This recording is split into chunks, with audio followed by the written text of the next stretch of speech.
My name is May Mahboob. I am the co-founder of MBD Financials, and we are developing a business district, a decentralized photorealistic business district in the metaverse. So huge focus that we put into our project is how do we utilize Web3 solutions, especially NFTs and tokenization as far as bridging that gap between the real world and the virtual world. So phygital products, tying it to real world use cases, onboarding businesses, entrepreneurs, where individuals are able to find all of their solution under one platform in a more engaging way. Oh, perfect. Thank you so much. Leanne, why don't you give a little introduction of yourself? Yes, hi, I'm Leanne Pham, co-founder here at MetaHug and Play to Learn. My focus is really bridging education inside currently Roblox and making screen time more valuable. So think of it like a learning arcade where we incentivize the players to learn to earn in-game tokens. Perfect. And what would you guys define as gamified education in terms of what we've gone over so far? To start with, what is gamification to you? What would you say the gamification is in a general terms? What would you say gamification is? May, why don't we start with you? Correct. Gamification to us, it creates more engagement. And of course, a huge challenge, I think, especially with new technology and the new space that we face as active users, right? So user adoption as well as interaction within the platform and how people really understand the business model as well. I think a lot of times it's really difficult to really understand when you don't understand the industry to see what they're actually doing, and you don't want to be labeled as either a game or a organization that's offering solutions. So tying that in together, I think creates more engagement and adoption. Perfect. And Leanne, what would you think? What is gamification to you in the real world?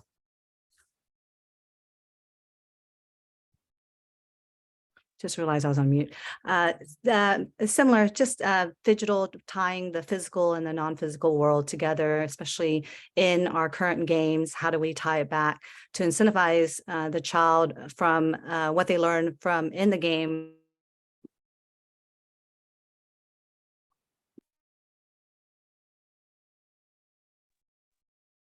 Oh, sorry. Can you say that again? Sorry. I don't know why. Okay. Yeah, along the same lines as what May said, is basically tying the physical and the non-physical world together. And how do we create engagement is really the new measure of, whether it's the success of a company. It's going to be really based on engagement and be able to see how we incentivize the child inside the game and see them to be able to react in the real life. And so outside of selling products and using those game platforms, what else can the platforms do for companies in terms of, you're talking about in the real estate, May, and financials and different ways? What are some of the applications that the brands can be using in the real world and vice versa for moms that want to use this? What is the future application for gamification? Well, I think one of the main things that it really provides is educating the users about the technology, right? So the underlying concepts in a more fun and approachable manner. And it's presenting the information through whether it's games or challenges. And I think we all have a little bit of competitiveness in us. So it provides that engagement within the community as well. And I think even when it comes to platforms like Roblox, where users as well as developers, they have a deeper understanding of the needs of the current users and what they're trying to achieve. Especially in the Web3 space, I feel like the space is evolving quite quickly. And so it's important for us to really look at, besides just the brands in itself, adoption, user satisfaction, and the retention. Yes. And Leanne? Yes. Yes, if I think brand can utilize gamified education, just another way to, it's another way to intake information and to be able to meet Gen Z and Gen Alpha where they're at right now, which is they learn through gaming or through the metaverse, and they spend so much of their time immersed not just on social media, which that's not really their focus. They're really in where the games are at. So just to be able to gamify education as a brand, just to have a presence to show that they are aligned with the way the new generation is in taking information. Yeah. So now that we've laid the groundwork and the foundation for this, we're going to be building basically for the foreseeable future every Tuesday at noon around the gamified education as a brand strategy. And this white paper is here for everyone to access online. You can go at playtolearn.com/gamified. So gamified education for marketers. So understanding this is really the deep dive. Mayo is a part of this, the current crew of about 79, I believe, as experts coming in to this space to talk about it. May's going to talk about this today and a deeper understanding of what we went over in the same structure. So if you download that, you'll kind of get more of a deep dive from the perspective from others. So this is May's perspective and Leanne's perspective. So understanding this, the needs and drivers for change was the first day. It was split up into 4 days. The first day, the needs and drivers for change. So we're going to talk about the first question, NFTs, soulbound tokens, social tokens, the future of brand engagement. Talking about the community, what that looks like for the future of brand engagement. For you guys, start with you, May, what does that look like as you knowing Web3 more than most? For those that don't know Web3, even maybe talk about an NFT or a social token, what that looks like in the integration for community and the value for a community.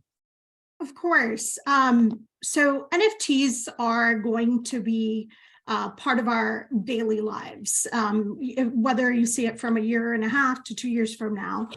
It'll play a huge role. And that's one of the largest way, even within our project, that we're focusing on is engaging brands, how they can utilize NFTs as a form of building that brand loyalty. And when you really look at as far as your statistics, especially around Gen Z, and based off of loyalty structures within organizations, as far as millennials, over 30% really focus on brand loyalty and really going with the brand that they prefer. So especially real world utilities will come into play as brands engage with the community, and adding in the gamification, having those exclusive access to various events, and the use cases and the utilities behind the NFTs are limitless. I think it'll evolve a lot more as well. And then you go into the education piece of it, especially with soulbound tokens. We'll see it even in government sectors and the education sector getting certifications and having a specific certification as a soulbound token even. So driving community in general, it will create a lot more engagement, especially within communities and between each other, and not just within the user and the brand in itself. And maybe describe a little more in detail about soulbound tokens and how they can leverage that, because I think a lot of people go into NFTs and they understand it, but even soulbound tokens, I think that could be an educational piece that most people don't understand as much. Yeah, absolutely. So soulbound token NFT is a token that once you mint it, it can't be traded for another value. So non-fungible tokens versus soulbound tokens, once it's in your possession, it can't be traded, and it doesn't hold a specific value. It belongs to that specific person that minted the token in itself. So one of the most important things is when you have these specific soulbound tokens, it's able to prove identity or the person that it belongs to. So we utilize that quite a bit in education sector with certifications or specific individuals that are receiving certain attendance tracking and various other forms. HR will start utilizing a lot of soul-bound tokens as well. So there's been quite a bit of use cases when it comes to that specific token, but even going into the branding sector and retail, we'll start seeing a lot of that usage within loyalty structures, as well as brands that are giving them out, especially even as form of digital asset receipts for specific product purchases and various things like that. I love that. No, thank you, May, for that. And Leanne, going into the deep dive of social tokens, I know the gamified education as a sector, incentivizing loyalty for social impact and other things like that. What does a community look like in the needs and drivers for change for a community, for brand engagement, talking to basically social engagement? So those social tokens that may not have an inherent value, but like talking about education, learning in general, what does that look like for the future of brand engagement with social tokens? Yeah, and I think we already kind of see that right now, but the use of NFTs and social tokens driving community, well, especially in a lot of the Web3 companies, you're slowly seeing the adoptions of even though in Roblox right now it's centralized, you don't really see that, but we are actually educating Web3 education inside Roblox to show, to teach the child what it looks like to have social impact by collecting tokens and what it looks like to play it forward inside the game. So I think education is a huge driver for adoption and change. And I think in the future, especially Gen Z, right, as long as what May said, basically Gen Z, it will be the focus of driving that change for adoption, and we'll see more change as it goes to Gen Alpha. Right. So what I hear, it may not have a monetary value, but you can gamify with game theory. You can gamify similar to an arcade, incentivizing people to play a game. You get the tickets and you want that slinky, or you want to get whatever that thing that you're actually incentivized to do. That I think is a part of the token economics and the Web3 structure overall. And that's the beauty of it. You can drive change in different ways. It doesn't have to just be monetary.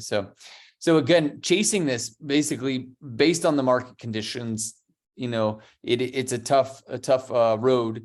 Hopefully, maybe it's coming back at some point soon. But how do you, in the midst of being a brand, despite the market conditions, how do you basically chase it in this bear market in terms of everything that's going on? May, how would you describe to a company that's just getting into it, they don't necessarily need to have their own token, but despite the bear market, what would you say are the lowest hanging fruits?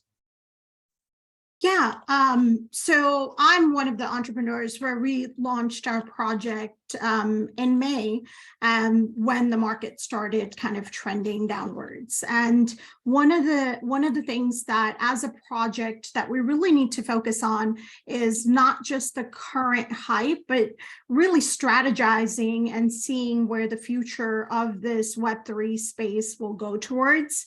One of the things that we started focusing on, one of the reasons why we started focusing on businesses and onboarding and transitioning Web2 industries, retailers, service industry, educators into a Web3 space, and doing it not so gradually, but in increments where mass adoption can take place, is to be able to look at your market strategy and look at the use cases, the current use cases and utilities that are currently being utilized, and adding the innovation to it. We don't need to completely recreate solutions, which I think, especially in the Web3 space, we tend to make that mistake because we're limiting ourselves to the user base that we want to onboard. So it's taking current solutions and adding pieces of Web3. Oh, perfect.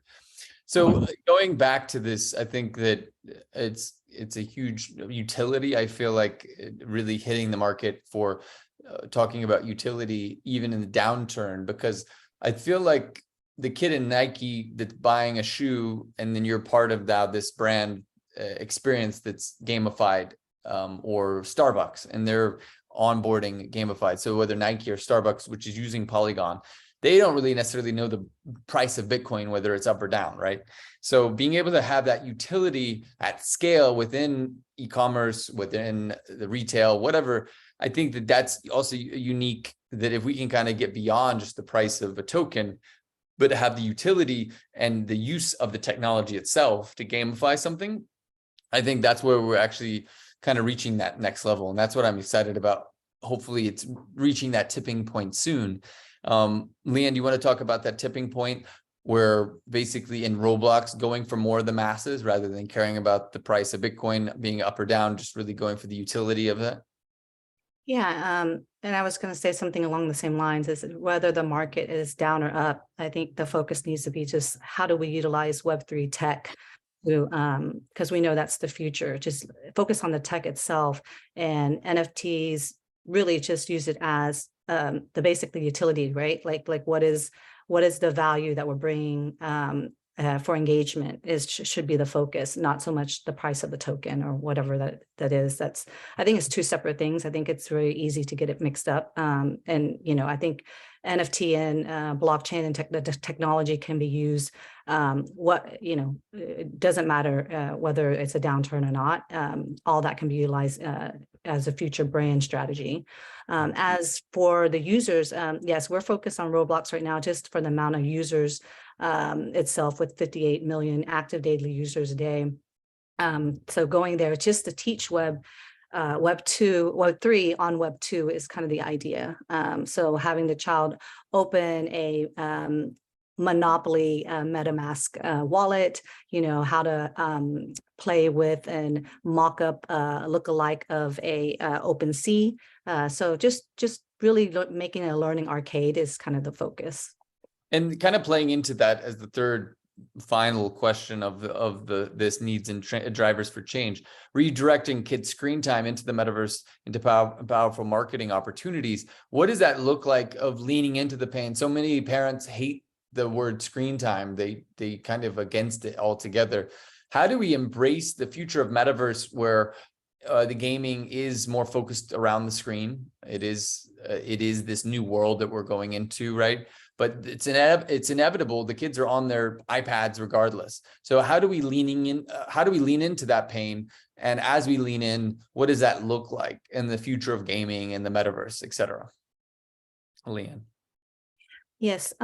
So I think it's just, you got to look at the metaverse, and gaming is just a different way of us, the younger generation, intaking information. So it's really the content that we need to be worried about, whether it's an iPad, radio, TV, whatever that looks like for different generation. Every generation has its own safety issues, when we first got into the web. So it's very similar, we're just expanding into a different, more immersive internet is kind of, you're stepping into the internet is really the only difference. But I think being able to look at screen time itself, whether it's the metaverse or Oculus or Roblox or Minecraft, is how do we make screen time, the content of what the kids are looking at, how do we make that more valuable? So both of my kids are Gen Alphas, part of the staggering 58 million users a day. And, if they're not 99% of the time on their iPad, they are either playing Roblox or they're watching YouTube about someone else playing Roblox to get all the clues or whatever they need to learn to go back into the game.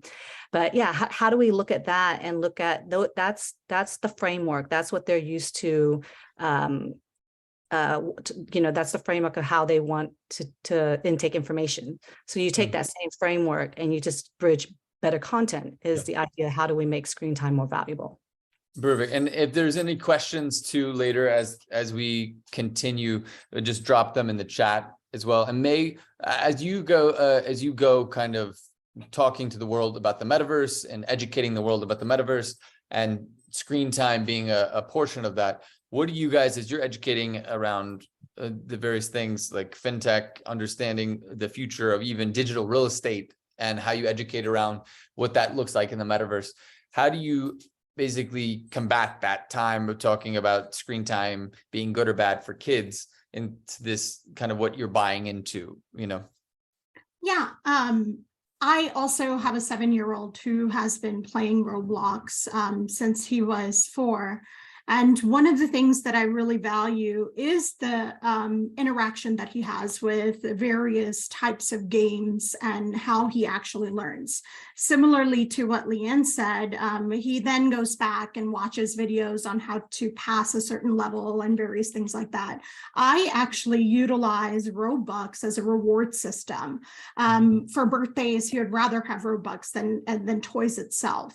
And what I realized is being engaging with him allows us to actually spend more time together, especially for working moms. When I travel, that's our way to connect and really understand what he's kind of learning, and we play games together and various things like that. And just to kind of even tie that into what we spoke about a little bit earlier on utilizing tokens and NFTs and in-game purchases and various things like that.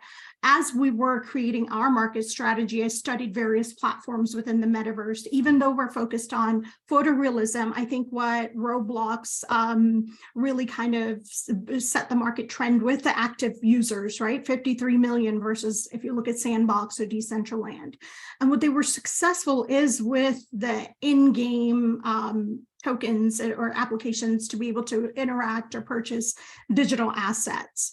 And when we look at that, you are able to create an ecosystem where even within screen time, allowing the screen time where parents and children and various others can interact, but build it in a way where we have our tokens that's in the market. That's a way of that will become in the long term a form of purchase. It has monetary value for the adults that you want to utilize it, whether it's real estate investment or NFT with digital assets that connects to fragmented investments, or as far as if it gives you access to various financial solutions.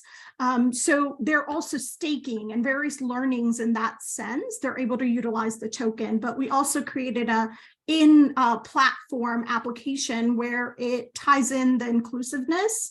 So inclusivity, where everyone has the opportunity to earn and be able to use the gems for various solutions, whether it's a subscription to AI chatbot or a subscription to create AI NFT generator. So it doesn't necessarily have to be just digital assets. I think we can kind of extend that even further out.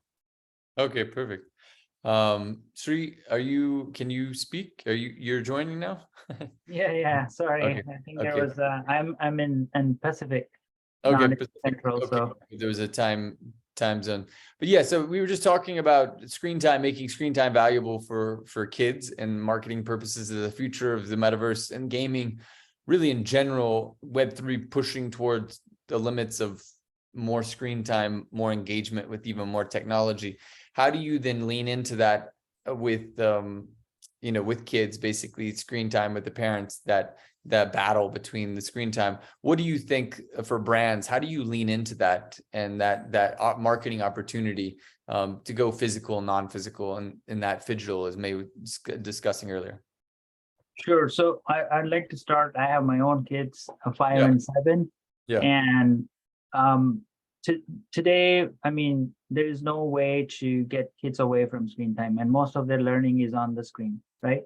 And either you choose to put them in front of the TV and let the TV teach them, or you build an app that helps them learn. For example, I would be very happy if my kid sits down and does her ABC mouse, then watch some cartoons, because on these platforms, they're learning a little bit of math, a little bit of science, a little bit of how to communicate, and then they are understanding what is the risk and what is the reward. They're kind of like learning all the way and progressing forward, just like the way you do in a traditional school. They're learning all those skills. So as I said, brands should focus on engaging the kids and giving them a stake in the game, and then kind of get them excited, rather than, okay, I'm going to build a TV show and this is what it is. So Right. that's how I look at it. And well, how you do it, I mean, there are a lot of different ways of doing it, but we can talk about it. Yeah. No, I think that in those different ways, I think is great in terms of the alternate and solutions in place today for the nuances around marketing to Gen Z and why brands need to focus on engagement, not incentives, similar to the way Apple level fans, basically they're a fan for life and they don't need to even give accolades. Yeah, Apple's never reached out to them. Apple has never even spoken to them, maybe, but they're that 7 levels of engagement we talk about. They're the level 7 engaged. So in the same way, your child, maybe it's just your child and they love you, it's unconditional, and that engagement is there regardless of incentives. So regardless of what you give them, they unconditionally love. And I think that's the beauty of building a strong community in Web3 is you have incentive mechanisms, of course, but then how do you build that Apple level fan, regardless of incentives, just like your child unconditionally loving you, regardless of anything? What does that look like in that structure? And we'll start with you, since you've spoken last. The nuances of marketing, what do you think those nuances are? So, I mean, to set a brand like Apple or Disney or Starbucks, for example, it's a long road, but in a traditional way. But how would it look in a metaverse? Is kind of giving them the tools and the ability to do things that nobody has done before. I don't know how would it look like. So if I try to answer something that nobody has done, people will come to me and learn from me. Well, within the metaverse, I don't know how it looks like, but for example, let's say, let's take an example. Most of the kids like to do their own thing. Like, for example, Minecraft. There was not a tool before, but then once you had Minecraft, kids started diving in, designing the things, they started sharing, and then you build this whole brand.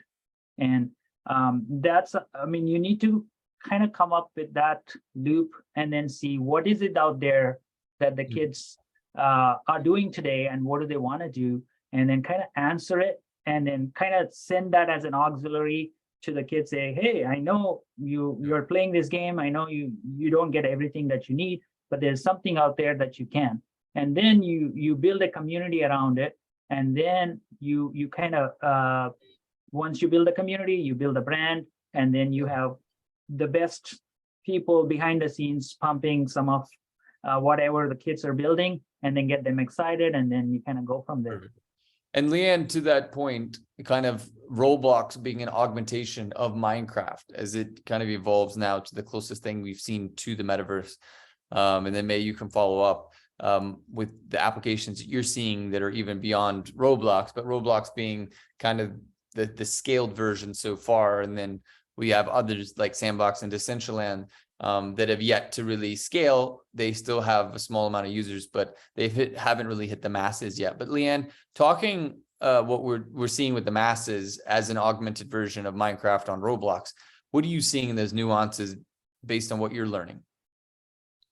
Yeah, so I think, brands need to switch again from, their typical social media engagement with likes, and really measure engagement of what it looks like when the child is in the game playing, with the game mechanics. How do they go and level up in different levels, collecting badges? I mean, there's so many different ways in the game to create engagement that's looks very different than it does from a 2D aspect or just on Instagram or Facebook. Whether that's through an influencer or YouTube videos, which has been done.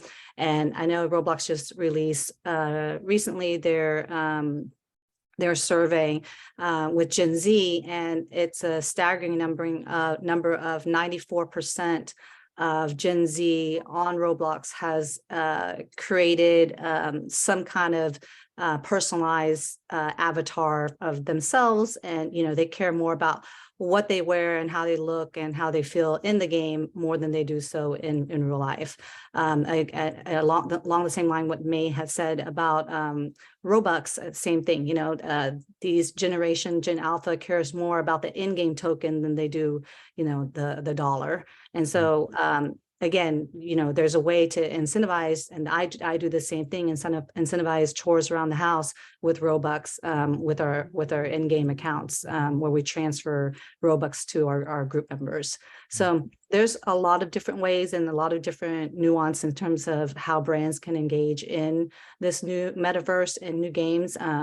But yeah, it's definitely a learning curve. And May, to that point, talking about the nuances, I know you talk about the phygital. We can go back to the phygital side, to the physical and non-physical. What are some of the nuances you've seen for the possibility in the future of marketing in the physical world, and you get basically rewarded in the non-physical world, or in the non-physical world, it's affecting the physical world? And I think that's cool. I mean, we even saw one maybe Happy Meal that in Roblox, you actually buy this burrito, and then you get it in the real world, or vice versa, and there's points and incentives and engagement. What does that look like for you? What do you see as the future, if you could paint this picture, May? Yeah, I think what we'll have to really look at is the Web3 space is still relatively new, and it lacks the established norms and conventions for marketing strategies. And plus the space, the products is usually often, and the users are more tech savvy, right? So it's coming up with new strategies and how we really want to market to the consumers and the users within the platforms. And similarly to, again, going back to what Leanne kind of mentioned, we'll see a lot of micro influencers even pop up. Influencers will play a huge role as far as the marketing being utilized. When you look at a lot of the brands, whether it's Walmart or IKEA, and having a game where people could interact within IKEA. Even my 7-year-old now knows IKEA, and he wanted to go there just to be able to visit some of those places. But before, if you ever took him there, it was just a furniture store. So it's creating those brand loyalty at a very young age through these interactive ways where people could not only see the brand in itself, but how do you interact in not just the use product base, but within a game in itself. So we're building a new generation of brand loyalty structure where even individuals can create their own micro marketing solutions or influencer solutions.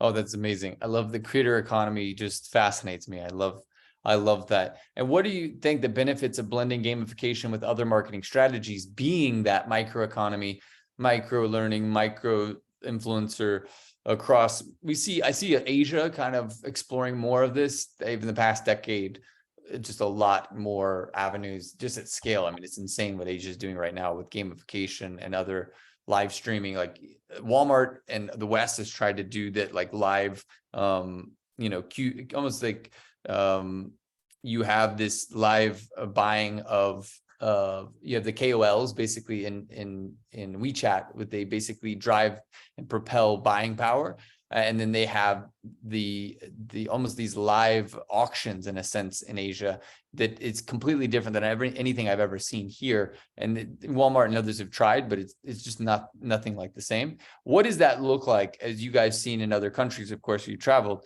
What are the other things we can learn and apply? Things work here, some things don't work here. What are the other marketing strategies that you guys are trying to test now? Maybe Sri, why don't you start?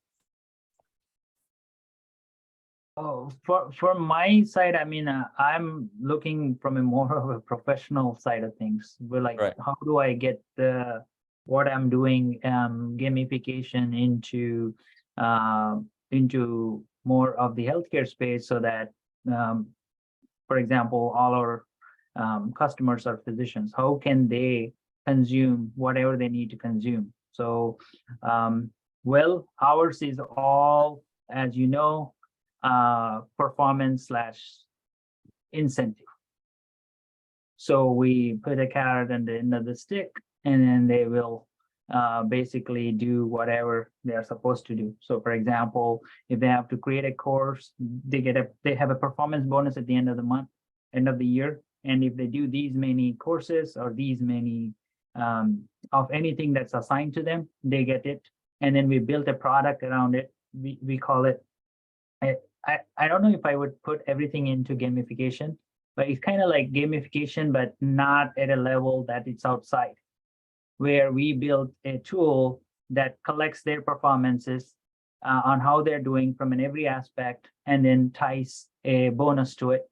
And then we give them every month how well they are doing and how many of their colleagues are getting that. And then that helps them understand where they are and how they can get to that point and get that bonus. So that's kind of like traditional in a corporate sector. That's what we're working on. Perfect. May, from your point of view, from your business, how are you guys blending the gamification with other marketing strategies?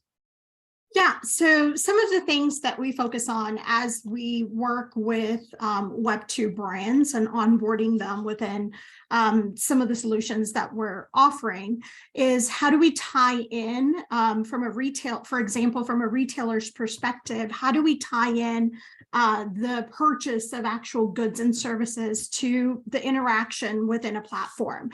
Engagement's great, but at the end of the day, from a corporate level, you want to see the ROI behind the investment, right? So it's focusing on bridging that gap between the digital world and the utilization of the marketing that you're doing within that space and your actual retail location. So some of the things that I've seen and which I think is very interactive and drives the foot traffic back into physical locations is scavenger hunts, utilizing that as a form of a reward system, or being able to, within the gamification, just like Starbucks, driving the foot traffic back is these rewards that could be traded for actual goods and services. The scavenger hunt with, as we see AR technology kind of expand, even with QR codes, I think that will play a huge role. Like, for example, Pokemon Go. Imagine utilizing that user and that model within a retail environment as a marketing tool could play a huge role in the future as well.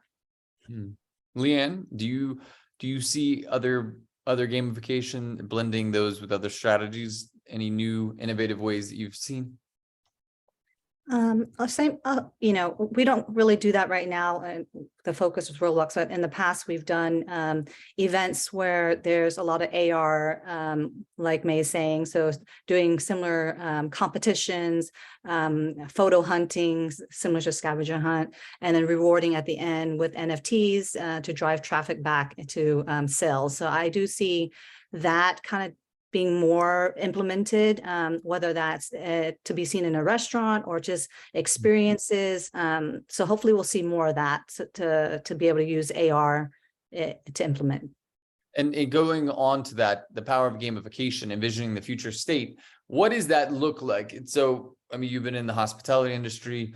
For those that are tangibly trying to apply this in the real life today, aside from the bear market, even if you own a restaurant, how could I apply this gamification to a restaurant right now, currently? What does that look like? Even a menu item being an NFT, et cetera. What does that look like, that power of gamification, talking about the future?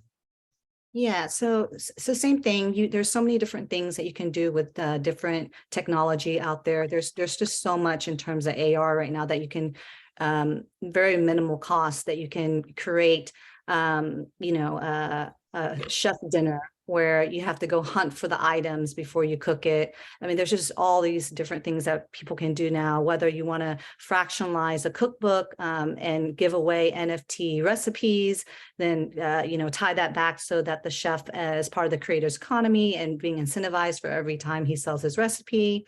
So I see in terms of, whether using NFTs to book, the technology to book tables and reservations. So there's definitely a lot of different ways to use the technology of Web3 and gamification inside hospitality.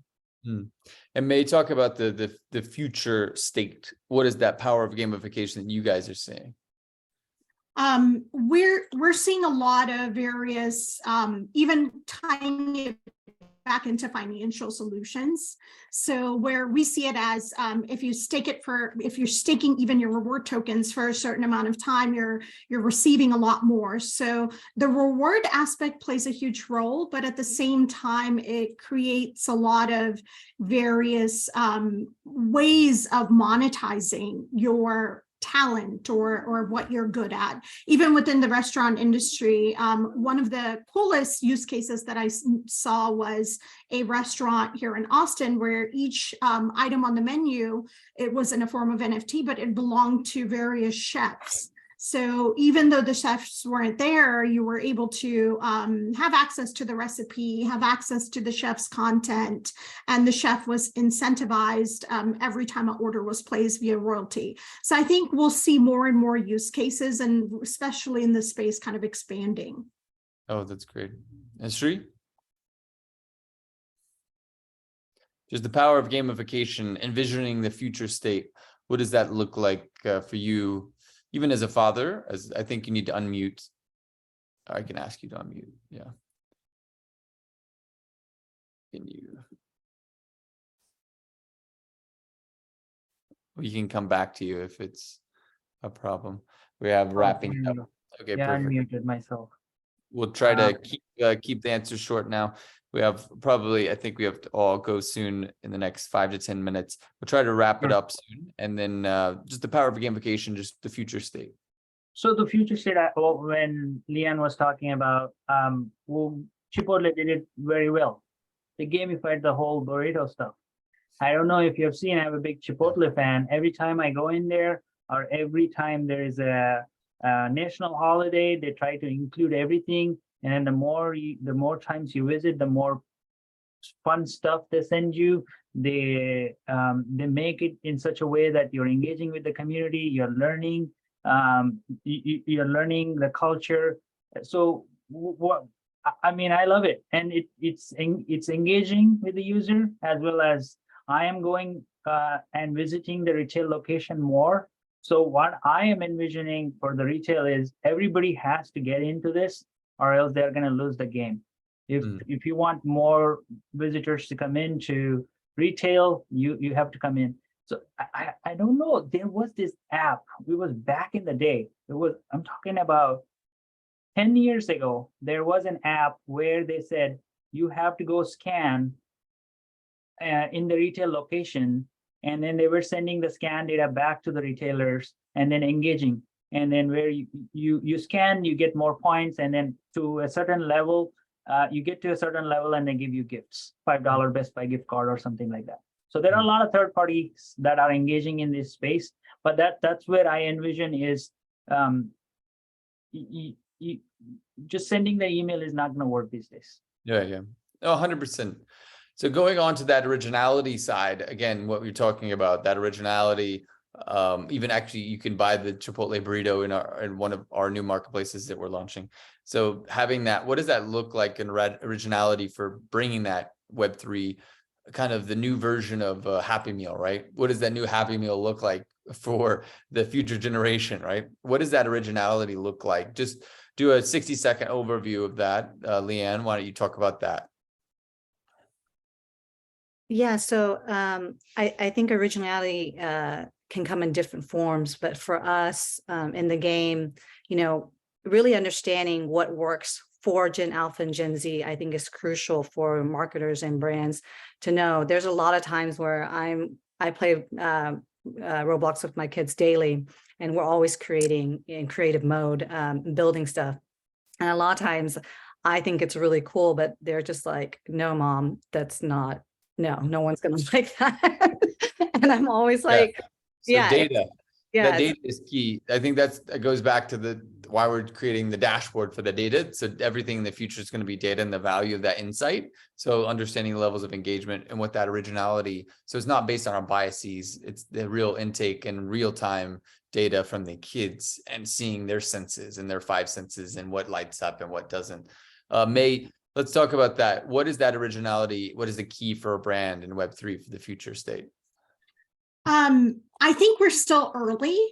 to really understand the Web3 space and ways of adoption. So currently, what I usually, when I'm speaking with other brands and kind of collaborating on solutions, it's taking your current strategies with solutions that's already that works, and adding in various stages pieces of Web3. So it's really important for brands to understand that from a UI perspective, it needs to have a Web2 feel, where simplicity is key. And from a UX perspective, from the back end, it could utilize blockchain to digital currency in these reward system and various forms. So the more simple that you create it, and where you could relate to all ages, whether they're 60 and onboarding onto a platform, or they're 5, it needs to be simplified.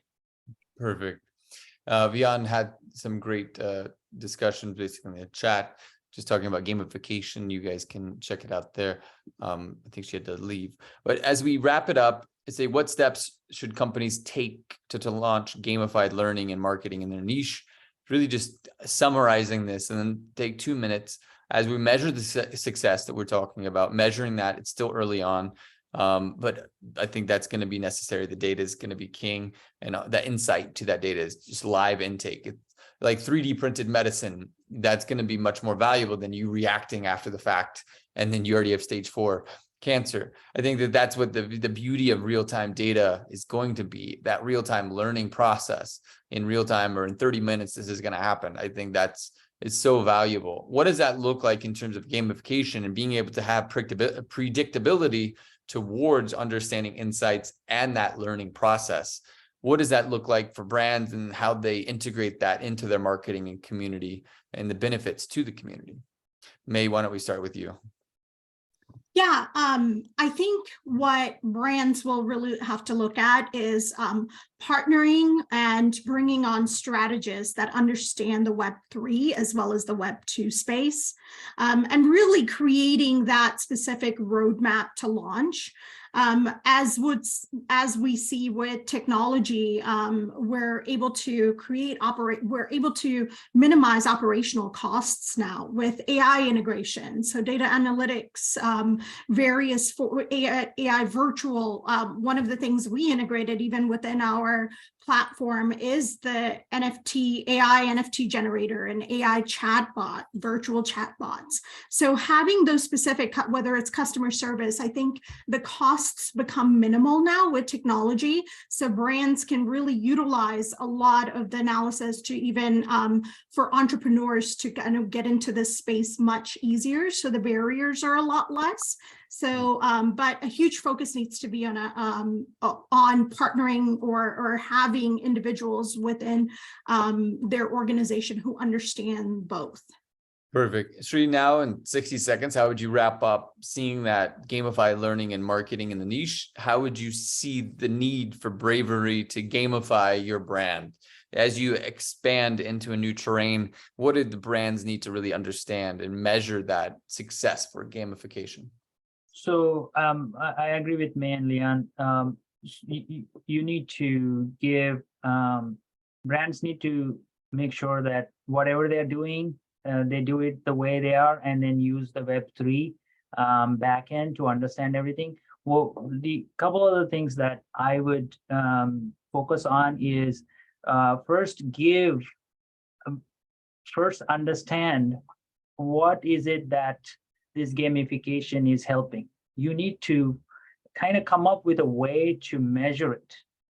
It Yes. can be using the activity data, or it can be it can be the number of users, what they are building, and what are they doing.